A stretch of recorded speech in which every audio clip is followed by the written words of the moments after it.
नमस्कार बच्चों, उम्मीद है आप सभी ठीक होंगे। बच्चों, आज का जो टॉपिक है वो है नीलकंठ, कक्षा 7वीं और चैप्टर नंबर 15 से है और इसका एक्सप्लेनेशन देखेंगे। यह वसंत भाग 2 का सिलेबस है। इस पाठ की लेखिका है महादेवी वर्मा, जिनका जन्म 11 सितंबर 1987 को हुआ था और उनकी मृत्यु 26 मार्च 1907 को। बच्चों, महादेवी वर्मा की जितनी रचनाएं हैं मैक्सिमम वो पशु पक्षियों से ही रिलेटेड है। हिंदी भाषा की कवित्री थी वो। आधुनिक हिंदी की सबसे सशक्त कवित्रियों में से एक होने के कारण उन्हें आधुनिक मीरा के नाम से भी जाना जाता है। उस दिन एक अतिथि को स्टेशन पहुंचाकर लेखिका लौट रही थी कि अचानक उनको चिड़िया और खरगोश की दुकानों का ध्यान आ गया और उन्होंने वहीं से ड्राइवर को उसी ओर ले चलने का आदेश दिया। बड़े मियाँ चिड़िया वाले की दुकान के निकट पहुंचते ही उन्होंने सड़क पर आकर ड्राइवर को रुकने का संकेत दिया। बच्चों, उन्होंने कौन? लेखिका ने ड्राइवर को रुकने का संकेत दिया और लेखिका के कोई भी प्रश्न पूछने से पहले ही उन्होंने कहना आरंभ कर दिया। क्या कहा उन्होंने? सलाम गुरुजी, पिछली बार आने पर आपने मोर के बच्चों के लिए पूछा था। शंकरगढ़ से एक चिड़ीमार 2 मोर के बच्चे पकड़ लाया है। एक मोर है, एक मोरनी। आप इन्हें पाल ले। बड़े मियाँ लेखिका से कहते हैं कि मोर के पंजों से दवा बनती है, तो ऐसे ही 2 लोग इस मोर को खरीदने के लिए आए थे, लेकिन मेरे सीने में भी दिल है। आखिर ऐसे मासूम चिड़ियों को मैं इन्हें कैसे दे दूं? बड़े मियाँ ने उन्हें टालने के लिए कह दिया कि गुरुजी ने इसे मंगवाया है। वैसे यह कमबख्त रोज़गार ही खराब है, बस पकड़ो पकड़ो मारो मारो। तो बच्चों, ये रोज़गार ऐसा है कि न चाहते हुए भी पशु पक्षियों को मारने के लिए बेचना ही पड़ता है। बच्चों, लेखिका को पता था कि बड़े मियाँ की भाषण की तूफान में कोई रुकने की कोई निश्चित स्टेशन नहीं है। सुनने वाला थककर जब तक उन्हें रोक ना दे तब तक वो उनके स्टेशन चालू ही रहता था, वो बोलते ही रहते थे। इस तथ्य से लेखिका बहुत ही अच्छी तरीके से परिचित थी। तो लेखिका ने उन्हें बीच में ही रोक कर पूछा कि मोर के बच्चे कहाँ हैं। बड़े मियाँ के हाथ के संकेत को देखते हुए लेखिका की दृष्टि एक तार के छोटे से पिंजरे की ओर पहुंची, जिसमें तीतरों के समान 2 बच्चे बैठे थे। पिंजरा इतना संकीर्ण था, बच्चों, संकीर्ण अर्थात होता है छोटा संकीर्ण था कि पक्षी शावक जाली के गोल फ्रेम में किसी जड़े चित्र जैसे लग रहे थे। पक्षी शावक मतलब हो गए बच्चों पक्षी के बच्चे, और उस गोल फ्रेम में इस प्रकार से बैठे हुए थे जैसे लग रहा था कोई चित्र रखा हुआ हो उस जाली के अंदर। लेखिका पक्षियों को देखते ही उसका निरीक्षण करने लगी और बड़े मियाँ का जो भाषण मिल था वो बिल्कुल चालू ही था, बिल्कुल रुक नहीं रहा था। वो लेखिका से क्या कह रहे थे? ईमान कसम गुरुजी। गुरुजी यहाँ पर किसको कह रहे हैं बच्चों? बड़े मियाँ लेखिका को गुरुजी कह के संबोधित करते हैं। बड़े मियाँ क्या कह रहे हैं कि चिड़ीमार ने मुझसे इस मोर के जोड़े का नकद 30 रुपये लिया है। जोड़ा अर्थात मतलब बच्चा होता है पेयर में उसने कितने रुपये लिए? इनके 30 रुपये लिए हैं। बड़े मियाँ कहते हैं 12 कहा, भाई जरा सोच, अभी इनमें मोर की कोई खासियत भी नहीं है तो इतनी बड़ी कीमत ही मांगने चला है। पर वह मुझे क्यों सुनने लगा? आपका ख्याल करके अस्ता पछता कर देना ही पड़ा। अब आप जो मुनासिब समझे वो दे दीजिए। बड़े मियाँ क्या कहते हैं? बड़े मियाँ लेखिका से कहते हैं कि मैंने उससे बहुत बार्गेनिंग की कि इसमें अभी मोर के कोई भी गुण नज़र नहीं आ रहे, तो इतनी बड़ी कीमत देकर कौन खरीदेगा। लेकिन लेखिका ने कभी उनसे मांगा था कि मुझे मोर के बच्चे चाहिए, मोर मुझे चाहिए। इसी के लिए लेखिका का जब ख्याल आया तो वो अछता कर पछता कर उन दोनों पक्षियों को अपने यहाँ लेकर आ गए। अब लेखिका से वो कहते हैं कि आप जो भी मुनासिब समझिए आप दे दीजिए, मैंने 30 रुपये में इसे खरीदा है। लेखिका ने 30 चिड़ीमार के नाम के और 5 बड़े मियाँ के ईमान के नाम पर देकर टोटल 35 रुपीज़ यानी कि 35 रुपये दिए और वह छोटा सा पिंजरा कार में रखा। जैसे ही कार में उस पिंजरे को रखा, जैसे जाली के चौखट का चित्र जीवित हो गया। मतलब जो बच्चे जो जाली के अंदर जो 2 चिड़िया थे वो बिल्कुल कैसे थे? जड़ के समान थे, चित्र के समान थे। वो कार में रखते हुए एकदम जीवित हो गए। ऐसा खेलने लगे। दोनों पक्षी शावकों के छटपटाने से लगता था मानो पिंजरा सजीव हो गया। बच्चों, आप लोगों को पता है ना, सजीव होना अर्थात होता है कि उसके अंदर कोई जान आ गई हो। पहले वो बिल्कुल निर्जीव की तरह शांत बैठे हुए थे और जैसे ही उसे कार में रखा गया वैसे ही वो बिल्कुल हलचल मचाने लगे। जैसे ही लेखिका घर पहुंची, घर पहुंचने पर सब लोग कहने लगे, तीतर है, मोर कहकर तुम्हें ठग लिया है। कदाचित लेखिका पहले ठगी जा चुकी थी, जिसके कारण यह इस प्रकार की बात सुनकर वो बिल्कुल चिढ़ जाया करती थी। लेखिका की यह बात दुर्बलता बन गई थी। अप्रसन्न होकर लेखिका ने चिढ़कर क्या कहा कि मोर के क्या सुरकाफ के पर लगे होते हैं, है तो पक्षी ही। चिढ़ जाने के कारण ही संभवतः दोनों पक्षियों के प्रति व्यवहार में लेखिका की कुछ विशेषता आ गई। बच्चों, उम्मीद है यहाँ तक आपको वीडियो काफ़ी समझ में आया होगा, पार्ट के सारे डाउट भी क्लियर हो चुके होंगे। लेखिका ने पहले उनको अपने पढ़ने लिखने के कमरे में रखा और उनका पिंजरा खोल दिया। फिर 2 कटोरों में सत्तू की छोटी छोटी गोलियां और पानी रखा। वे दोनों चूहेदानी जैसे पिंजरे से निकलकर कमरे में मानो खो गए। कभी मेज के नीचे घुस गए, कभी अलमारी के पीछे। अंत में इस लुका छिपी से थक कर उन्होंने लेखिका के रद्दी कागजों की टोकरी को ही अपना बसेरा बना लिया। 2-4 दिन वे इसी प्रकार दिन में इधर उधर गुप्तवास करते। बच्चों, गुप्तवास का अर्थ होता है छुपना, कहीं इधर छुपना, कहीं उधर छुपना, कभी मेज के नीचे छुपना, कभी उनके कागज की टोकरियों में छुपना, और रात में रद्दी की टोकरियों में प्रकट होते रहे। फिर अस्वस्थ हो जाने पर कभी मेरी मेज पर, कभी कुर्सी पर और कभी मेरे सिर पर अचानक आविर्भूत होने लगे। बच्चों, आविर्भूत मतलब होता है कि कहीं से अचानक से उत्पन्न हो जाना। कभी मेज के पीछे, कभी रद्दी में, तो कहीं भी अचानक से लेखिका के सामने आके प्रकट हो जाते थे। लेखिका ने तो खिड़कियों में जाली लगा रखी थी, पर दरवाजा लेखिका को हमेशा बंद रखना पड़ता था। लेखिका के पास एक बिल्ली थी जिसका नाम था चित्रा।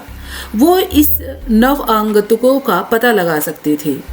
मतलब ये जो मोर के बच्चों को लेकर आए थे, लेखिका उसका पता लगा लेती। और शोध मतलब होता है बच्चों खोज करना, और नौ आगंतुकों उसको अलग करोगे तो 9 प्लस आगंतुकों मतलब नया जो घर पे मेंबर आते हैं उसको हम कहते हैं। तो ये उसका अनुमान लगा लेती और फिर उसके बाद क्या होता किसी को भी नहीं पता था। वैसे तो चित्रा चूहों पर भी आक्रमण नहीं करती थी, परंतु यहाँ 2 सर्वथा अपरिचित पक्षियों को अनाधिकार चेष्टा का प्रश्न था। बच्चों, लेखिका को डर था कि कहीं कमरे का दरवाजा अगर खुला रखेंगे तो चित्रा आकर, उन्हें डर था कि कहीं उनके पालतू बिल्ली चित्रा उन पक्षी शावकों का अपना शिकार न बना ले। अर्थात चित्रा एक अभिमानी थी और उसे ये बिल्कुल स्वीकार नहीं होता कि लेखिका के चेयर पे, कुर्सी पे आकर ये दोनों मनमानी करे और उस पर बैठे। तो यह स्थिति चित्रा के लिए बिल्कुल असहाय थी, इसलिए लेखिका को दरवाजा हमेशा बंद रखना पड़ता था।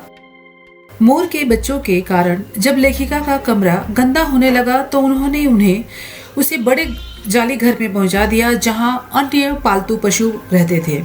मोर के बच्चों के वहां पहुंचते ही हलचल सी मच गई। बच्चों, जैसे नए मेहमान के आने से घर में कैसे हलचल सी मच जाती है, वैसे ही चारों तरफ हलचल मच गई। कबूतर, खरगोश और तोते कौतूहल से भरकर उसे देखने लगे। उन्होंने उन नए मेहमान का स्वागत वैसे ही किया जैसे परिवार में किसी नववधू का होता है।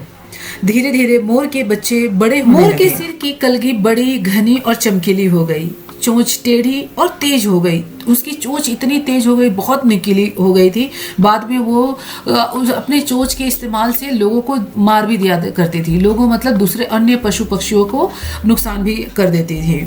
और उसकी आंखों में नीली आभा चमकने लगी। नीली गर्दन पर धूप छाई तरंगे उठती गिरती प्रतीत होती थी। लंबी पूंछ और पंखों में इंद्रधनुषी रंग झलकने लगा। इंद्रधनुषी रंग अर्थात बच्चों, जैसे इंद्रधनुष में 7 रंग दिखते थे, वैसे ही मोर के और मोरनी के पंख भी बहुत रंगीले, इंद्रधनुष के समान रंगीले दिखने लगे। मोर के रूप के साथ साथ उसकी भाव भंगिमाएं जैसे बच्चों हम नृत्य करते हैं तो अलग अलग मुद्राएं लेते हैं, उसी प्रकार से मोर जब नृत्य करता था और मोरनी जब नृत्य करती थी तो उनकी जब भाव भंगिमाएं होती थी वो बहुत ही मनमोहक होती थी। मोरनी का विकास, जिस प्रकार से मोर का विकास हुआ उस गति से नहीं हुआ, लेकिन उतना चमत्कारिक नहीं हुआ, लेकिन लंबी पूंछ और धूप छाई गर्दन, चंचल कलगी और पंखों की श्याम श्वेत पत्र लेखा उसे मोर के उपयुक्त संगिनी प्रमाणित करने लगी। इसी के कारण मोर का जो गर्दन था वो नीला होने के कारण लेखिका ने उसका नाम नीलकंठ रखा। बच्चों यहाँ पर हमेशा एक क्वेश्चन आता है कि मोर का नाम नीलकंठ क्यों रखा गया? तो नीलाव ग्रीवा मतलब नीली गर्दन की वजह से मोर का नाम नीलकंठ रखा गया। मोरनी को सदा उसके आगे पीछे घूमते रहने के कारण उसका नाम लेखिका ने राधा रखा। लेखिका कहती थी कि उन्हें पता ही नहीं चला कि कब अपने स्वभाव के कारण और संस्कारवश मोर ने स्वयं को अन्य सभी जीवों का रक्षक और सेनापति नियुक्त कर लिया। मतलब अपने आप को सेनापति घोषित कर दिया नीलकंठ ने। अपने जो भी उस पिंजरे में जो भी पशु पक्षी रहते थे उन सभी का रक्षक बन गया। वह सबको लेकर सुबह की उस स्थान पर पहुंच जाता जहां दाना बिखेरा जाता था। सभी को जहां पर लेकर वो दाना खाने के लिए पहुंच जाता। वह घूम घूम कर सबकी रखवाली करता और अगर किसी ने गड़बड़ की तो उसको दंडित भी करता था। वह चोंच से खरगोश के बच्चों को कान पकड़कर तब तक उठाए रहता जब तक वे चीखने न लगते। उसके भय से फिर कोई जीव उसे नाराज करने का साहस न करता। मोर का उन जीवों के प्रति प्रेम भी असाधारण था। और जब वह मिट्टी पर अपने पंख फैलाकर बैठ जाता तो सब उसकी लंबी घनी पूंछ पर छुआछुअल जैसा खेल खेलते रहते थे। जब वो घनी पंख को फैलाकर जमीन पर बैठ जाता सब उसके आसपास छुआछुअल का खेल खेलने लगते थे। ऐसी ही किसी स्थिति में एक सांप जाली घर के भीतर पहुंच गया। बच्चों, जाली घर के नीचे थोड़ी सी ऐसी जगह थी जहां से सांप अंदर आ सकता था। सब जीव जंतु भागकर इधर उधर छिप गए। केवल एक शिशु खरगोश सांप की पकड़ में आ गया।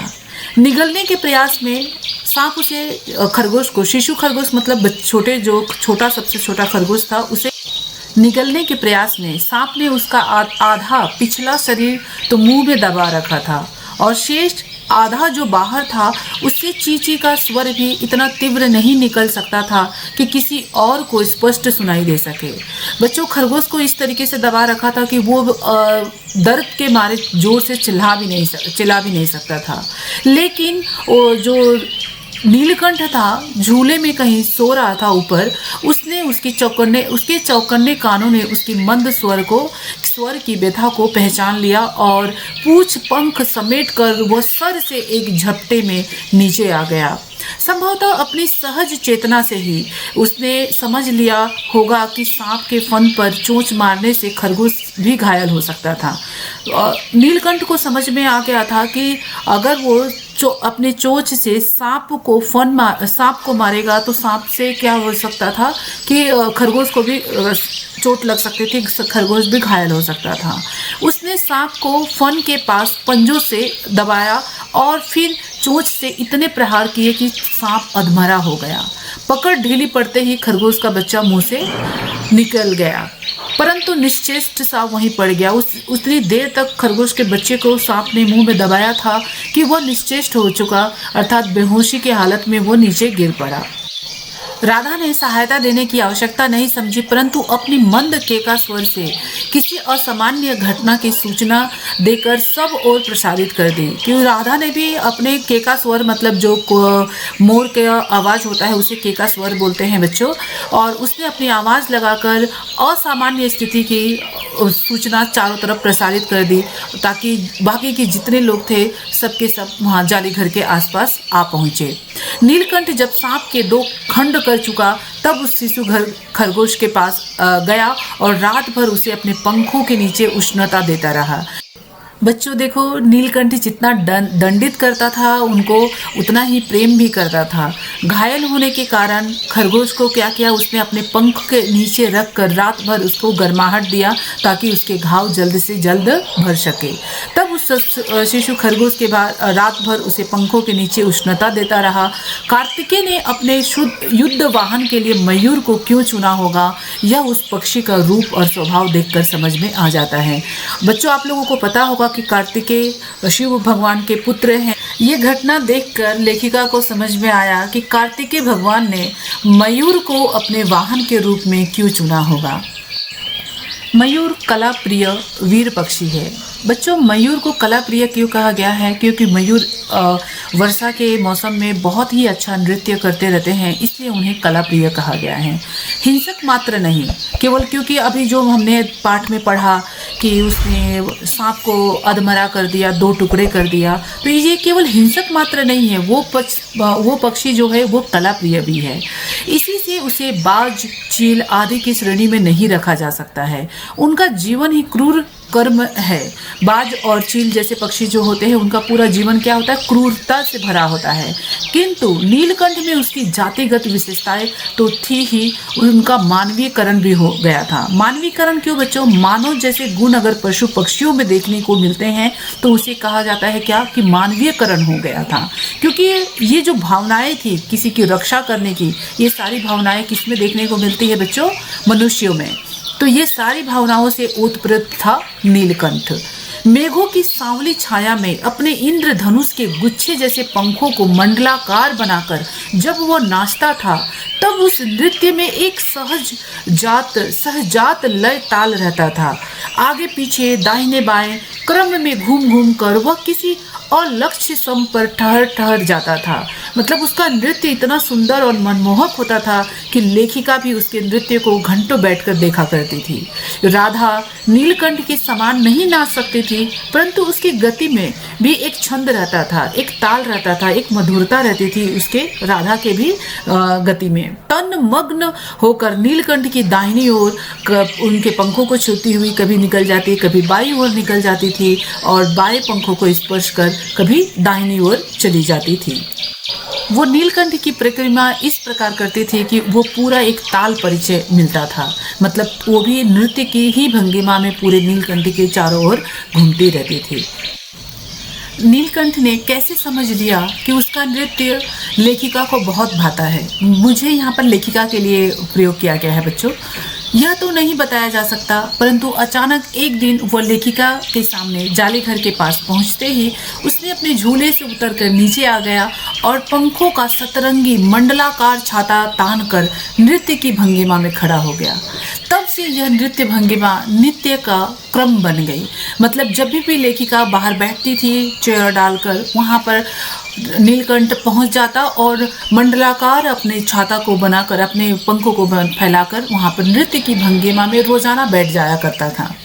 प्रायः मेरे साथ कोई ना कोई देशी विदेशी अतिथि भी पहुंच जाते थे और नीलकंठ की मुद्रा को अपने प्रति सम्मान पूर्वक समझकर विस्मयाभिभूत हो उठते थे। विस्मयाभिभूत मतलब होता है बच्चों आश्चर्यजनक हो जाते थे, आश्चर्य हो जाते थे कि इस तरीके का नीलकंठ का प्रदर्शन देखकर।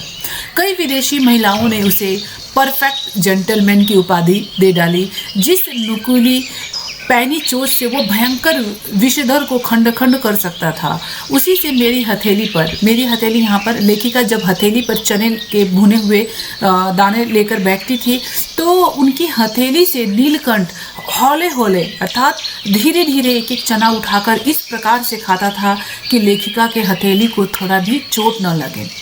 और जबकि उसी चोट से उसने विषधर अर्थात सांप के 2 खंड कर चुका था। तो नीलकंठ के दोनों रूप को देखकर लेखिका बहुत ही आश्चर्यचकित हो जाती थी। फलों के वृक्षों से अधिक उसे पुष्पित और पल्लवित वृक्ष भाते थे। वसंत में जब आम के वृक्ष सुनहली मंजरियों से लद जाते थे, अशोक नए पल्लों से ढक जाता था, तब जाली घर में वो इतना अस्थिर होता कि उसे बाहर छोड़ देना पड़ता था। बच्चों, जब मौसम चेंज होता था, बारिश के मौसम होता था, तो उस समय नीलकंठ को जाली घर के अंदर बांध कर रखना असंभव था, उसे बाहर छोड़ना ही पड़ता था उस मौसम के समय। नीलकंठ और राधा की सबसे प्रिय ऋतु तो वर्षा ही थी।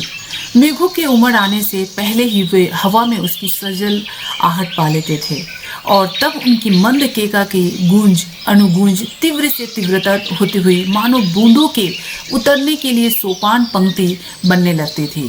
मेघ की गर्जन के ताल पर ही उसके तन में नृत्य का आरंभ होता।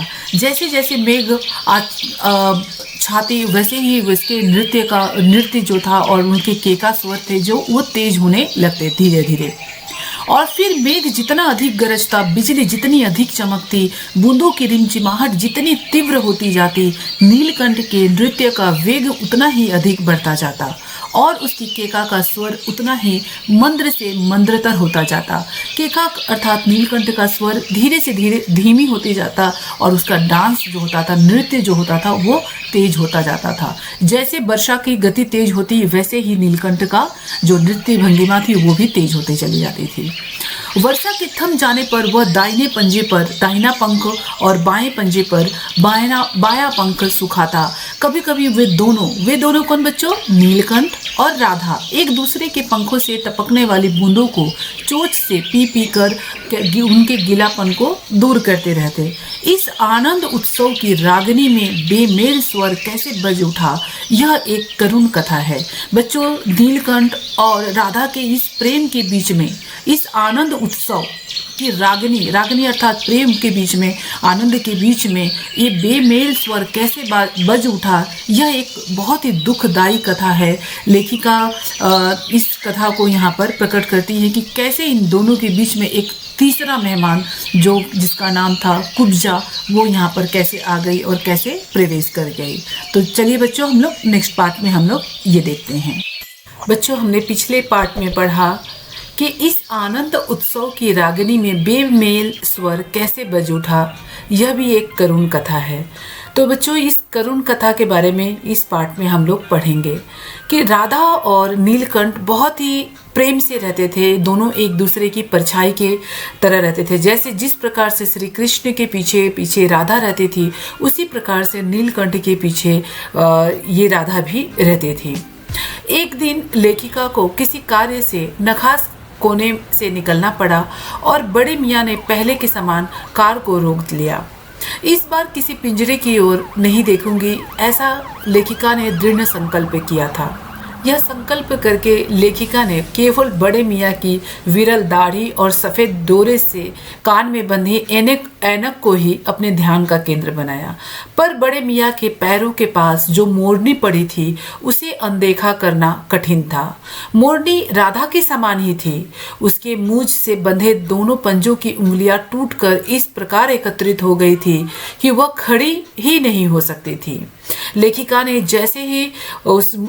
की नज़र जैसे ही उस मोरनी पर पड़ी, लेखिका अपने आप को रोक नहीं पाई और उसने बड़े मियाँ से उसके बारे में पूछा कि बड़े मियाँ की भाषण में फिर से दौड़ने लगी। देखिए गुरुजी, कमबख्त चिड़ीमार ने बेचारी का क्या हाल किया है।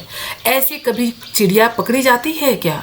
आप न आई होती तो मैं उसी के सिर पर इसे पटक देता। पर आपसे भी यह अधमरी मोरनी ले जाने को कैसे कहूँ। सारांश यह है कि 7 रुपये देकर मैं उसे अगली सीट पर रखवाकर घर ले आई। लेखिका बड़ी ही दयालु थी बच्चों, आपने कि पशु पक्षियों से उन्हें बहुत ही लगाव था, इसलिए भाषण मेल को सुनने पर ज़्यादा ध्यान नहीं दी। उसने उस अधमरी चिड़िया को 7 रुपये देकर अपनी गाड़ी में रखवा लिया। बच्चों, हम सभी भी जब भी कुछ सामान खरीदने जाते हैं तो हम हमेशा यही कोशिश करते हैं कि वो सही सलामत हो। पशु पक्षी भी खरीदते हैं तो हम अधमरी अपने घर पे नहीं लाते। हम इस प्रकार सोचते हैं कि वो अच्छे कंडीशन में हो तभी घर पे लाते हैं। लेकिन महादेवी वर्मा का दिल कुछ अलग ही था। वो पशु पक्षियों के लिए ही बनी हुई थी और उन्होंने उस अधमरी चिड़िया को भी 7 रुपये देकर उसे घर लेकर आ गई। मोरनी राधा के समान ही थी। उसकी मूंछ से बंधे दोनों पंजों की उंगलियां टूटकर इस प्रकार एकत्रित हो गई थी कि वो खड़ी भी नहीं हो सकती थी। इसलिए लेखिका ने उसे अपने ही कमरे में रखा जैसे नीलकंठ और राधा को रखा था, क्योंकि उसकी कंडीशन ऐसी थी कि जाली घर में रख दिया जाए तो उसे बाकी के पशु पक्षी नहीं छोड़ते। और एक बार फिर लेखिका के पढ़ने लिखने का कमरा अस्पताल बना। पंजों की मरहम पट्टी और देखभाल करने पर वह महीने भर में अच्छी हो गई। उंगलियां वैसी ही टेढ़ी मेढ़ी रही, परंतु ठूठ जैसे पंजों पर वो डगमगाती हुई चलने लगी। तब उसे जाली घर में पहुंचाया गया और उसका नाम रखा गया कुब्जा। नाम के अनुरूप नीलकंठ वह स्वभाव से भी कुब्जा ही प्रमाणित हुई। अब तक नीलकंठ और राधा साथ रहते थे।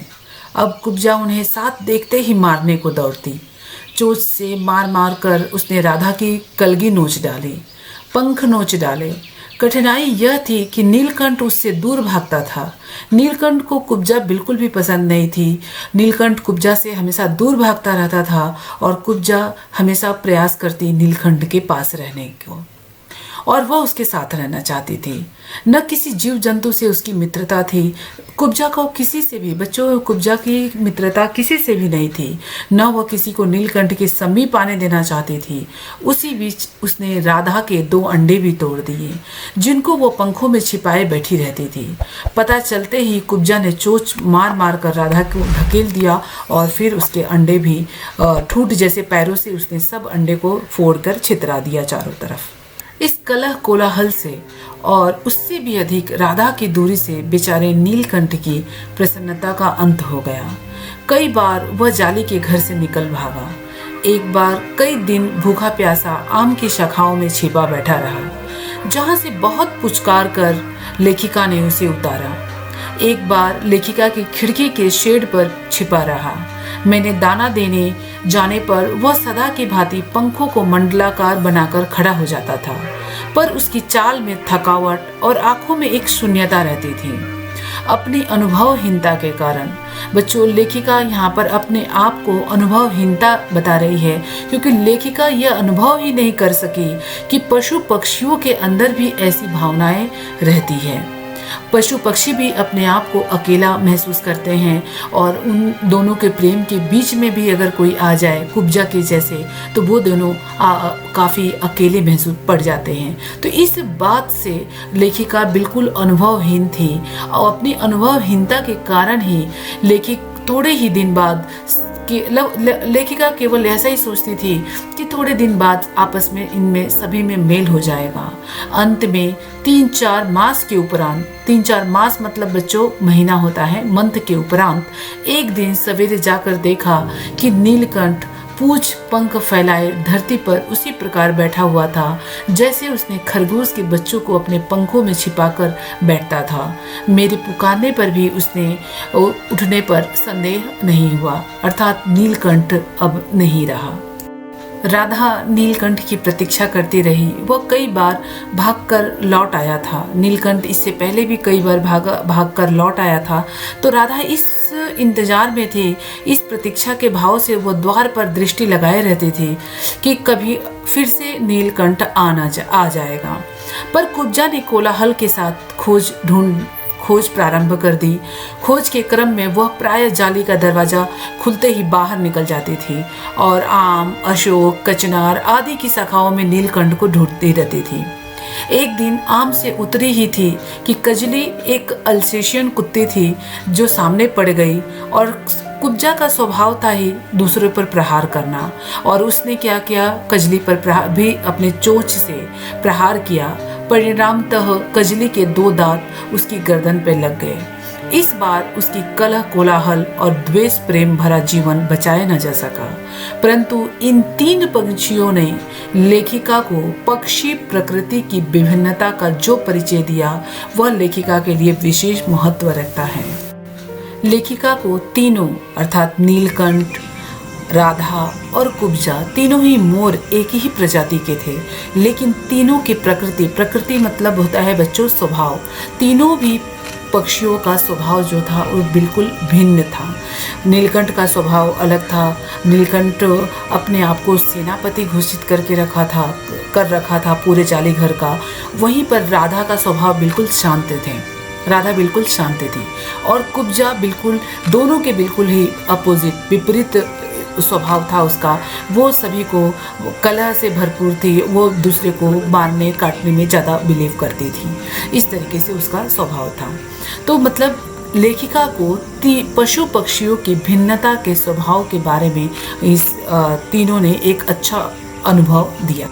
राधा अब प्रतीक्षा में ही दुकेली है। आषाढ़ में जब आकाश मेघाच्छन्न मतलब मेघ आच्छादित हो जाते थे, तब वो कभी झूले पर और कभी अशोक की डाल पर अपनी केका अर्थात अपने स्वर को तीव्र करके नीलकंठ को बुलाती रहती थी।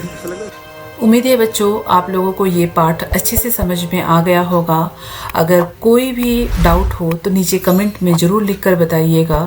मैं अपने नेक्स्ट वीडियो में उस डाउट को क्लियर करने की पूरी कोशिश करूँगी। बच्चों हम लोग नेक्स्ट पार्ट में इस चैप्टर से के सारे क्वेश्चन आंसर्स और भाषा अध्ययन भी पढ़ेंगे।